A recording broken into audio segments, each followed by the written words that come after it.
నమస్కారం అండి. నమస్కారం అండి. మంగళ, పంతులు గారు ఇక్కడ నేనే రమ్మని చెప్పిన. ఎందుకు? బాగి జాతకం చూపించటానికి. చెప్పాను కదే, నాకు కొంచెం సమయం కావాలని. నేను నా తమ్ముడికిచ్చి పెళ్లి చేయమని అడగట్లేదు. అసలు భాగమతికి ఎందుకు ఎన్ని దినాలు పెండ్లవలేదో అని భయంతోనే రమ్మని చెప్పిన. కన్న కూతురు కాకపోవచ్చు, కానీ భాగి నా కూతురే కదయ్యా. గిట్ల పెండ్లి చేయకుండా ఇంట్లోనే ఉన్నందుకు నాకెంత బాధ అవుతుందో తెలుసా? అవు బావా, ఇప్పుడు బయట సంబంధం అంటే పైసల కోసం భయపడొద్దు. నువ్వేం భయపడకు బావా. ఊర్లో నా పేరు మీద ఎకరం పొలం ఉంది, అది అమ్మేద్దాం. సరిపోకపోతే అప్పు కూడా చేస్తా బావా. ఈ ప్రాణం ఉన్నన్ని రోజులు కష్టపడి అప్పు తీరుస్తా బావా నేను. ఆ పొలం మీ ముత్తాతల పొలం కదరా, దాన్ని అమ్ముదాం అంటున్నావు? బాగి ఆనందం కన్నా నాకు ఆ పొలం ఎక్కువ కాదు బావా.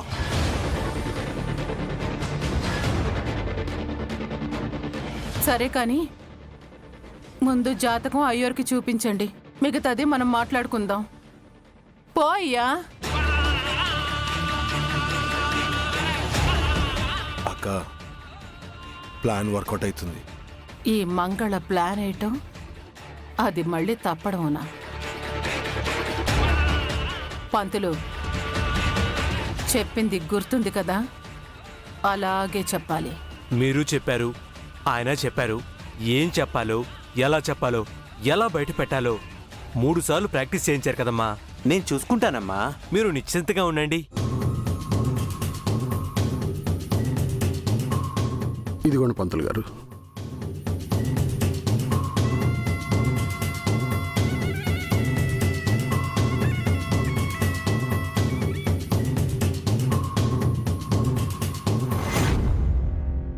అమ్మాయి తల్లి చనిపోయినట్టుంది. చిన్నప్పటి నుండి కఠిన పేదరికంలో కష్టాల్లో పెరిగింది కదా. ఇంట్లో అనారోగ్యం ఎవరికుంది?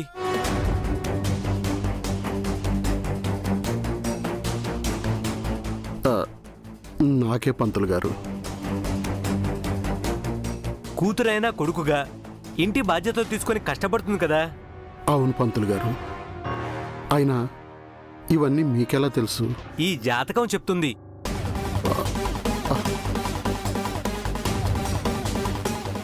పంతులు గారు, పెళ్లికేమైనా చిక్కులున్నాయేమో చూడండి. చిక్కులు ఏమీ లేవు.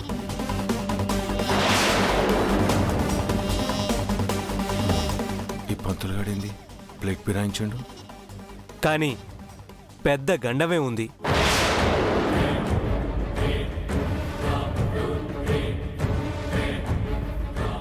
ఏంటి పంతులు గారు మీరనేది? ఇంకో 4 రోజుల్లో అమ్మాయి పెళ్లి గడియలు ముగుస్తాయి. ఆ తర్వాత మీరు ఎంత ప్రయత్నించినా, ఎన్ని పూజలు చేసినా ఫలితం ఉండదు.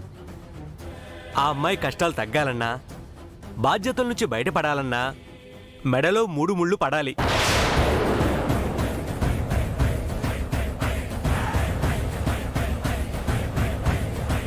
ఆ అమ్మాయి పెళ్లితో ఇంట్లో ఉన్న సమస్యలు, మీ ఆరోగ్య సమస్యలు అన్నీ తీరిపోతాయి.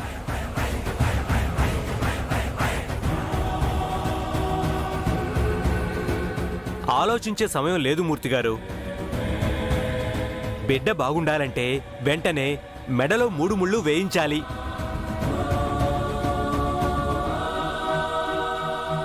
ఇంకొక విషయం బాగా గుర్తుపెట్టుకోండి.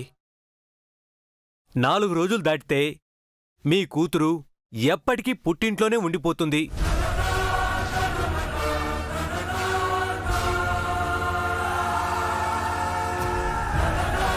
ఇప్పటికిప్పుడు సంబంధం చూసి పెళ్ళంటే తల తాకట్టు పెట్టేనా పెళ్లి చేద్దామయ్యా.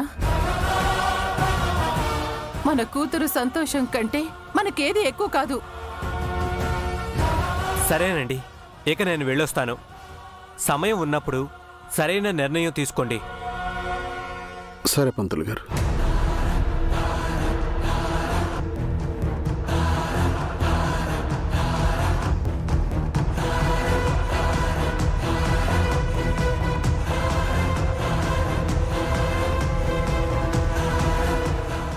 ఇలాంటిదేదో ఉంటుందని నాకు ముందు నుంచి భయం ఉంది.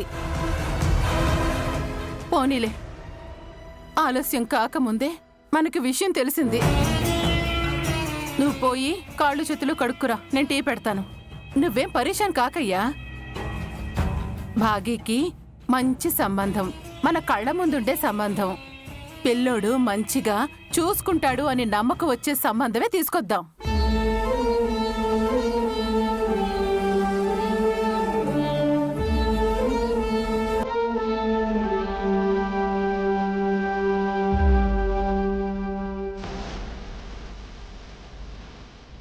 అక్క ఏం జబర్దస్త్ ప్లాన్ వేసినా అక్క. దెబ్బకి భావమోకము ఎట్లా అయిపోయింది చూసినావా? అప్పుడే ఏం చూసినావురా? మీ బావనే వచ్చి బాగి మెళ్ళలో 3 ముళ్ళు వేయమని నిన్ను అడుగుతాడు చూడు.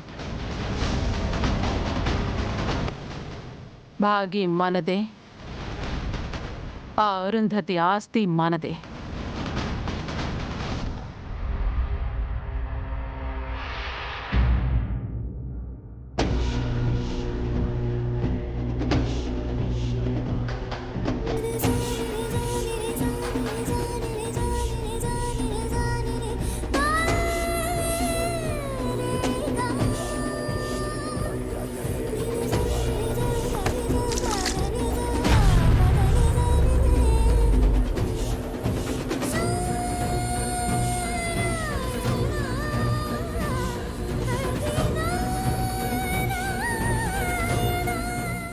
నిన్నీ పరిస్థితుల్లో చూడలేకున్నాను బాలిక. ఒకరి ఆశకి నీవు బలి అయితివి. ఇప్పుడు ఇంకొకరి స్వార్థానికి బాధను అనుభవించుచుంటివి. అందులకే నీకు అన్ని పర్యాయములు మా ఆలోకమునకు వెళ్ళిపోదుమని చెప్పుచుంటిని. ఇదంతయు ఇంతటితో ఆగుననుకునిచుంటివా? ఆగదు. వాడు మళ్ళీ వచ్చదడు, మరల వచ్చదడు. ఇప్పుడు నిన్ను బంధించుటకు పామును ప్రయోగించినాడు. మరల దేనితో ఏ ప్రయోగము చేసదడో ఎవరూ ఊహించలేము. అయినను సర్పము వల్ల ఎంత ప్రమాదము ఉండునో తెలియనా? ఇంటి లోపల పిల్ల పిచ్చుకలు లేనందున సరిపోయినది కాని ఒకవేళ వారు ఉండినచో, వారికి ఏమైనను జరిగినచో? గుప్తగారు, మాట చెప్పినందుకే నీవు ఇటులు అరుచుచుంటివే. నిజముగా జరిగినచో నీవు ఏమి చేయుదువు? బాలిక, అంగుళీకము లేకున్నను నిన్ను మా లోకమునకు పంపించగలను. కాని అటుల పంపించు విధానము పాపాత్ములపై మాత్రమే ప్రయోగించదము. కలలో కూడా ఎవ్వరికీ హాని కలిగించని నిన్ను అటుల తీసుకువెళ్ళుట సబబు కాదని యోచించుచుంటిని. మౌనముగా ఉండవలసిన సమయము కాదు బాలిక ఇది. మాట్లాడుము బాలిక, నిన్నే అడుగుచుంటిని, మాట్లాడుము.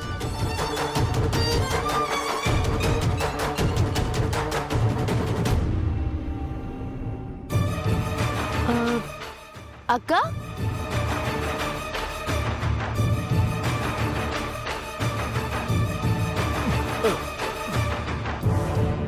అక్క మీరిక్కడున్నారా? ఇందాక మా ఇంట్లోకి పాము వచ్చింది తెలుసా? మీ ఇల్లా? అదే అక్క, మా ఇల్లు అంటే నేను పనిచేసే ఇల్లు.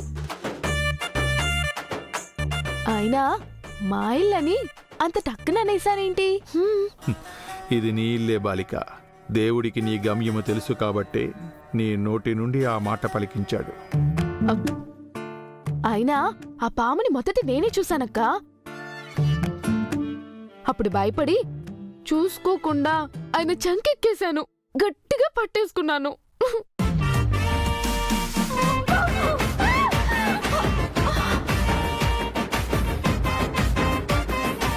ఆయనేమో పాము లేదు ఏమీ లేదని కిందకు వెళ్ళిపోయారు.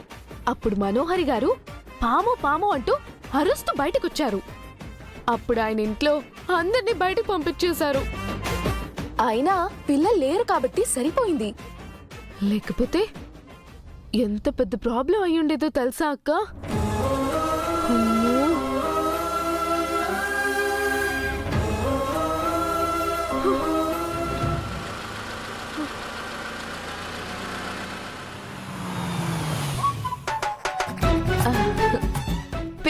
వస్తున్నారక్క. మిస్ అమ్మా, హాయ్ పిల్లలు. మిస్ అమ్మా, నీకు విషయం తెలుసా? ఇవాళ స్కూల్లో గర్ల్స్ అందరూ అమ్ముకే సపోర్ట్ చేస్తామన్నారు.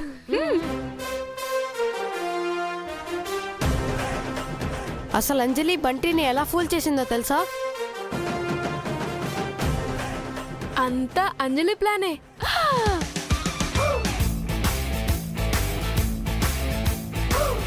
మరి అంజలి ప్లాన్ వేసిందంటే ఒక పద్ధతి ఉందమ్మా. సూపర్ అంజు. ఇంకా బాయ్స్ మాత్రమే మిగిలారు మిస్ అమ్మా. వాళ్ళలో కొంతమంది అయినా మన సైడ్ వస్తే ఏ ప్రాబ్లం ఉండదు. వచ్చేస్తారులే. ఫాస్ట్ గా ఫ్రెష్ అయ్యి స్నాక్స్ తినేసి హోంవర్క్ చేసేసి రేపు ఎలా మిగిలిన వాళ్ళని మన సైడ్ కి తిప్పుకోవాలో ఆలోచిద్దాం. అందరం కలిసి మంచి ప్లాన్ ఇద్దాం. ఓకే. సరే పదండి వెళ్దాం. ఇంక చాలు పద.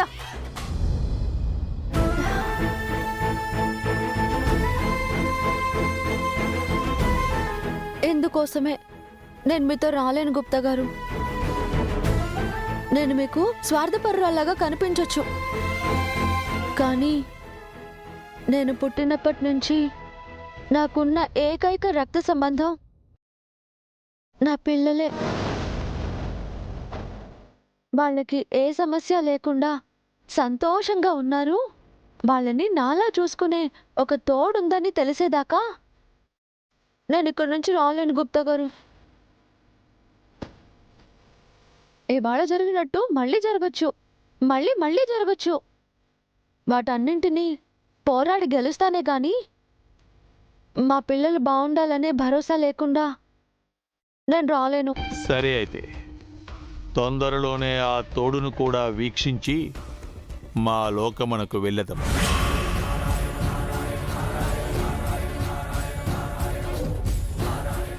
ఎవరి తోడు?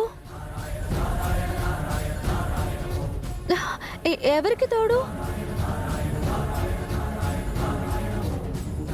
గుప్తా గారు చెప్పండి. గుప్తా గారు,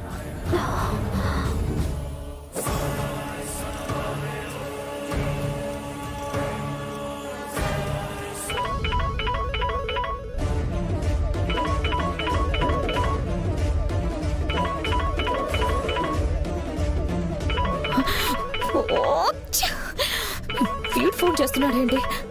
ఇప్పుడు లిఫ్ట్ చేస్తే డబ్బులు అని టార్చర్ పెడతాడు. లిఫ్ట్ చేయకపోతే డైరెక్ట్ గా ఇంటికి వచ్చేస్తాడు. ముందు నొయ్యి వెనక గొయ్యి అయిపోయింది నా పరిస్థితి.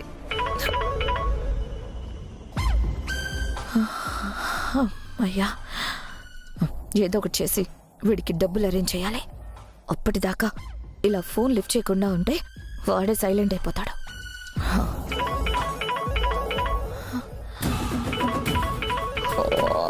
మళ్ళీ వాడే. వీడు వదిలేలా లేడు. మనం ఏదో ఒకటి చేయాలి. థింక్. అమ్మగారు, మీరిక్కడే ఉన్నారా? ఇందాకటి నుంచి మీ ఫోన్ రింగ్ అవుతుంటే వచ్చాను. నాకు తెలుసులే, నువ్వు వెళ్ళు. నీలా ఆగు. నీలా ఫోన్ లిఫ్ట్ చేసి ఫోన్ ఇంట్లో పెట్టి నేను బయటకు వెళ్ళానని చెప్పు. లిఫ్ట్ చేయి. సరేనమ్మా. ఎవరమ్మగారు? నీకెందుకే, నోరు మూసుకొని చెప్పింది చెయ్యి. క్షమించండి అమ్మా. స్పీకర్ ఆన్ చెయ్యి. సరే. హలో, ఎవరు? నువ్వెవరు? ఫోన్ చేసింది నువ్వా నేనా? ముందు నువ్వెవరో చెప్పు. బయటికి వెళ్ళానని చెప్పు. నేను ఇంట్లో పని మనిషిని. మనోహరి అమ్మగారు ఫోన్ ఇంట్లో మర్చిపోయి బయటికి వెళ్లారు. వచ్చాక ఫోన్ చేయమని చెప్తాను. అడగకుండానే చెప్పేశావు. అడిగాక చెప్పాలని మీ అమ్మగారు చెప్పలేదా?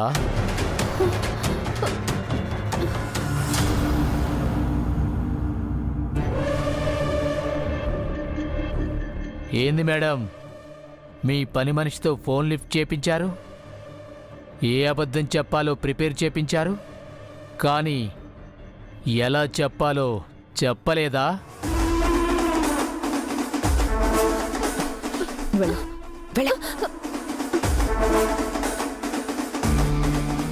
చెప్పు.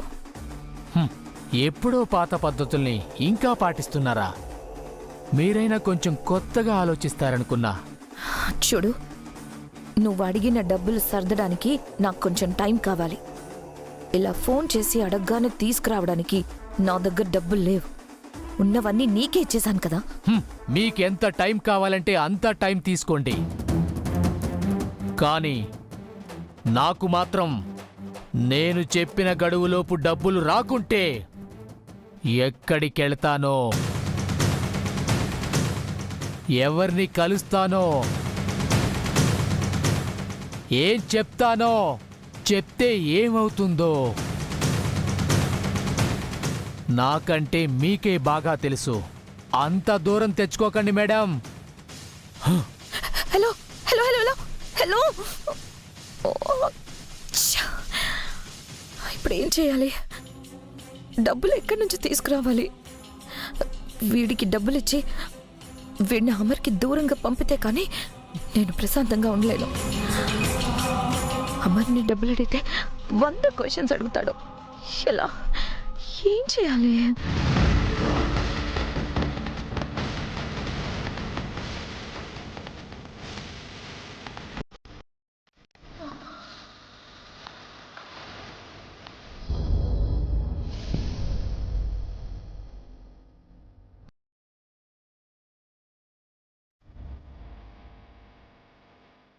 అమర్, ఊళ్ళో ఉన్న మన పొలాల్లో వచ్చిన ఆదాయం.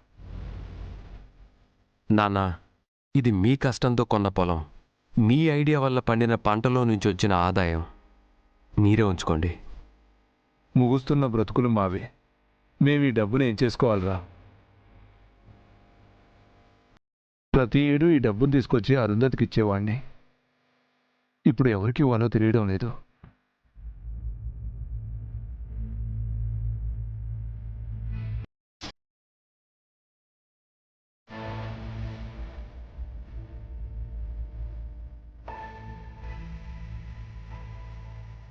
నేను ఎక్కడికి వెళ్ళలేదు మావయ్య, ఇక్కడే మీతో పాటుగానే ఉన్నా.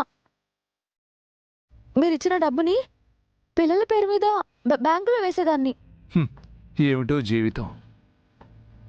సరేలే, అరుంధతి చేసినట్టు నేను కూడా ఈ డబ్బుని పిల్లల పేరు మీద అకౌంట్లో వేస్తాను. నిర్మలా, నిర్మలా. మిస్సమ్మా, ఒకసారి డ్రామా. చెప్పండి. పైన మీ ఆంటీ ఉంటుంది, ఈ బ్యాగ్ తీసుకెళ్ళి మీ ఆంటీకి ఇచ్చేయమ్మా. సరే అంకుల్.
చూసారా అమ్మగారు, ఒకప్పుడు కోడలికిచ్చేవారంట.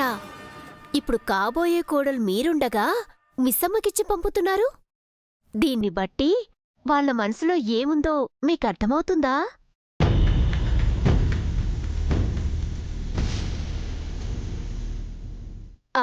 వెళ్ళిపోయారమ్మగారు.